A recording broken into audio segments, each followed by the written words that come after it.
Since the age of 18, when I was recruited to serve in the IDF, I have been trained to operate a weapon. From today, I will start to carry a personal firearm in my daily life, something that until October 7th, I didn't feel the need for.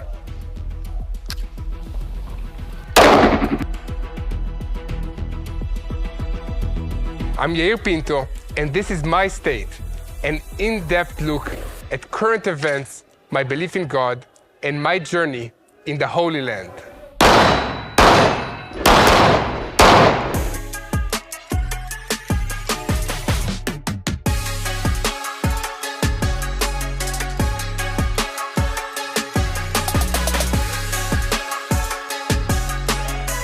I will never forget the first time I held an M16 rifle when I was a young soldier in the IDF.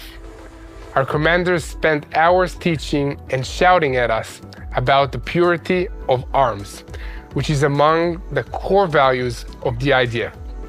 We had to memorize these principles and recite them together multiple times throughout the day as we stood at attention.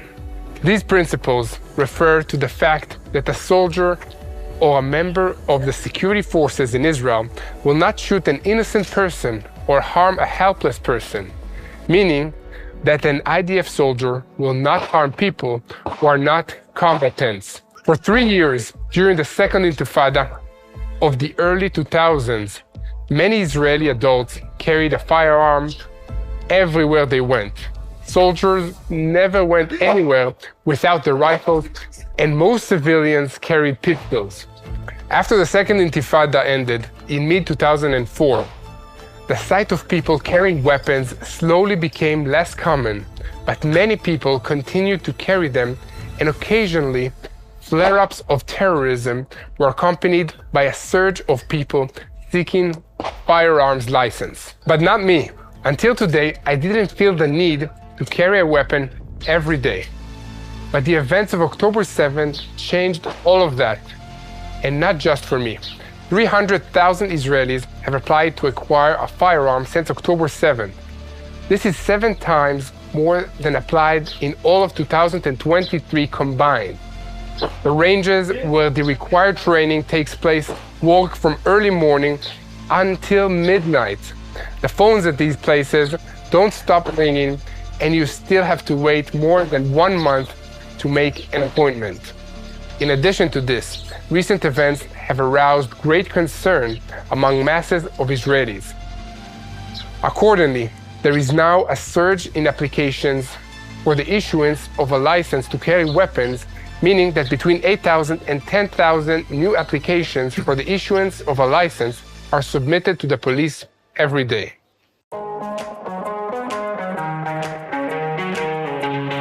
The public consensus that personal weapons save lives has led to a demand for a solution to this backlog.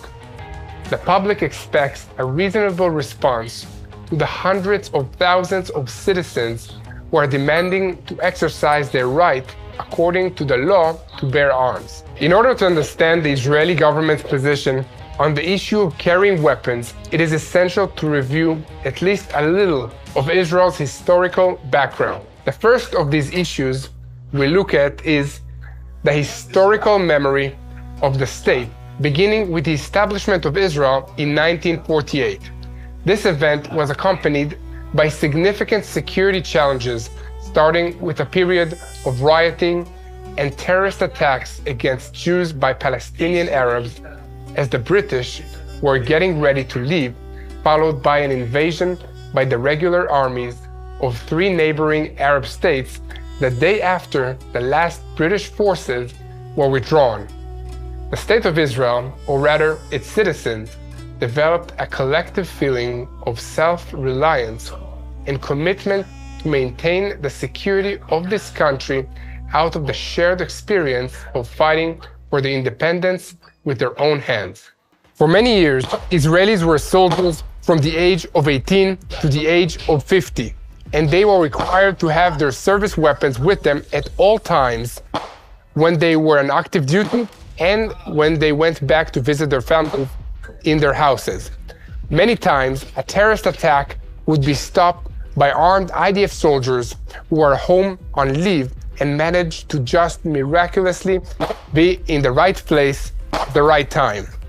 Of course, if they didn't have their weapons with them, it didn't help for them to be in the right place at the right time, so it became standard procedure to always carry the weapon on or off duty. This brings me to the second reason, the fight against terrorism. Israel has always faced significant security threats, especially from terrorist organizations. It is enough to recall for a moment what happened on October 7th, and in the same breath, I need to clarify that I don't think all Arabs or Muslims are terrorists. But more than that, the narrative being told is that Hamas only killed Jews on October 7th. This is completely false. As far as Hamas is concerned, there is no difference between an Arab Israeli and a Jewish Israeli. They are all part of the Zionist entity. That is why Hamas murdered more than 20 Arabs and kidnapped 5 others on October 7th.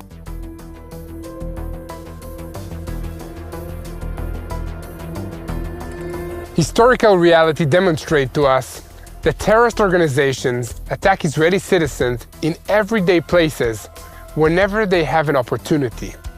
After October 7th, something in every citizen's sense of security was damaged, no matter where they live in this country. If there was such a security failure in the communities adjacent to the Gaza Strip, it could happen anywhere. Like everywhere else, I always thought that the border between Israel and the Gaza Strip was closed and Israel was safe. But when this border fence was breached in such a brutal way, it raised many questions and challenged the rest of the assumptions and illusions about our safety. Suddenly, I found myself considering that before this, maybe I didn't need a weapon to defend myself because I trusted the government to protect me. But now, I'm deciding that I should be part of the ongoing defense system, not only as a soldier when I'm going to my reserve duty, but as a regular citizen, even when I'm living my regular day-to-day life. We want to do everything we can to recover from this feeling of personal security and safety that was shattered on October 7th. Like many other issues, there is a lot of misunderstanding about the subject of civilian firearms ownership in Israel. So I would like to ask you to please continue to help us spread the truth, and don't forget to pray for the peace of Jerusalem. Getting back to my reaction to October 7th, I came to the conclusion that these threats require a strong security mechanism. This must include armed citizens who can support the security forces in an unexpected event. The presence of armed citizens has proven to be a deterrent against potential attacks and provides an additional layer of security. That's because in situations where immediate response time is essential, armed civilians can help neutralize threats before law enforcement can arrive. Another decisive factor that contributes to encouraging the carrying of weapons by citizens in Israel is mandatory military service for both men and women. Every Israeli citizen who has reached the age of 18 is obligated to serve in the Israeli Defense Forces, IDF, for a period of several years. At the beginning of the military service, every soldier undergoes training ranging from Rifleman 02 to Rifleman 12, where the most common rifle rank for soldiers serving in combat service is Rifleman 07. This military service instills in the population a sense of responsibility, discipline, and familiarity with weapons. As a result, many Israelis, even after the end of the mandatory service, choose to continue carrying weapons for personal protection. It is a fact that in a recent terror attack at a bus stop near the western entrance to Jerusalem, IDF reservists were the ones who neutralized the 2 terrorists. According to the police, they prevented a massacre since over 30 people were present at the bus stop at that time. Another recent attempted terror attack was also broken up by armed IDF reservists. The reserve fighter from the first attack was on his way home after fighting in the Gaza Strip. As he was traveling to his home, he encountered an armed terrorist and neutralized him. And in the second case, another fighter was on his way back to the unit that he fought in inside the Gaza Strip. And on the way back to the base, he was in the attack and responded using his personal weapon in order to neutralize the terrorist.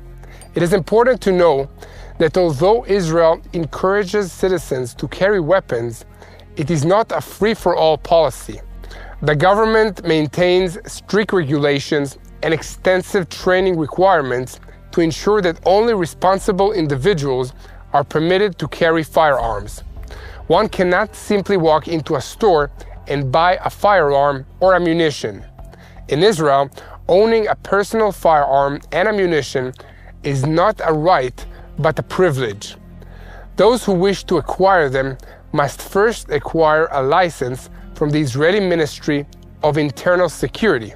The licensing process is strict and includes thorough background checks, mental health assessments, and practical training. These steps create a balance between individual rights and public security. Is that one does not simply get the license, it must be maintained. Periodic reviews of the license holder are required, and the license holder must regularly attend training seminars, practice shooting at an authorized range, and undergo safety evaluations. Failure to adhere to these guidelines can lead to the immediate loss of the license. To sum up, owning a gun in Israel is a big responsibility. It is not only about the right to protect yourself and your family, but also about understanding the potential risks and consequences. Responsible gun ownership means handling guns safely, storing them securely, and using them legally. It is about respecting the power of the weapon and the potential damage it could cause if misused. Let's go back for a moment to the term purity of weapons. This term is a unique Israeli invention. It first appeared in the public discourse in 1939 against the background of the increasing Arab threat to the Jewish settlement in the land of Israel, during which approximately 400 Jews lost their lives. Among the Israeli Jewish public, at that time, a heated debate took place about the appropriate ways of responding to the Arab terror. The concept of purity of arms was coined by Be'er Katznelson, and it reflected the central line adopted by the settlement's leaders from all ends of political and social spectrum, giving the increase in retaliatory actions by Jews against innocent Arabs. May our weapons be pure. We learn weapons, we carry weapons, we stand before those who rise above us, but we don't want our weapons to be stained with clean blood. In simple translation, we don't want to kill for nothing. Our guns are for defense, and the idea of limiting the use of force to harming the attackers only while avoiding harming the innocent. I always remember the main belief I grew up with, that God is our protector in every situation, that alongside faith in Him, we must take action in accordance with God's will for our lives. The horrors of October 7th evoked strong emotions in us, and for many, they also shattered beliefs and worldviews. That Saturday morning, we saw something that cannot be explained in terms of justice. And therefore, for the sake of my loved ones, I remain the soldier who defends my country and my family every hour of the day. I believe that soon the Prince of Peace, God, will reign over Israel and the world. So please continue to pray for the peace of Jerusalem and help us spread the truth in order to fight terrorism. As always, Israel is fighting for the right to exist, and this is a spiritual war. Israel's existence symbolizes God's faithfulness to the Jewish people and to each and every one of us who believe in Him. And the enemy is trying to destroy Israel in order to break God's covenant with His people. This will never happen because God is on our side. Please join us by sharing the truth. Share our content on YouTube, follow us on social media, and please continue to pray for the peace of Jerusalem. Hello, this is Mati here in Jerusalem with TBN Israel. This is Yair Pinto from TBN Israel here in Jerusalem. TBN Israel is keeping viewers informed with Israel-focused news, culture, and what God is doing in this land. Support TBN Israel today online at tbn.org/Israel. Thank you.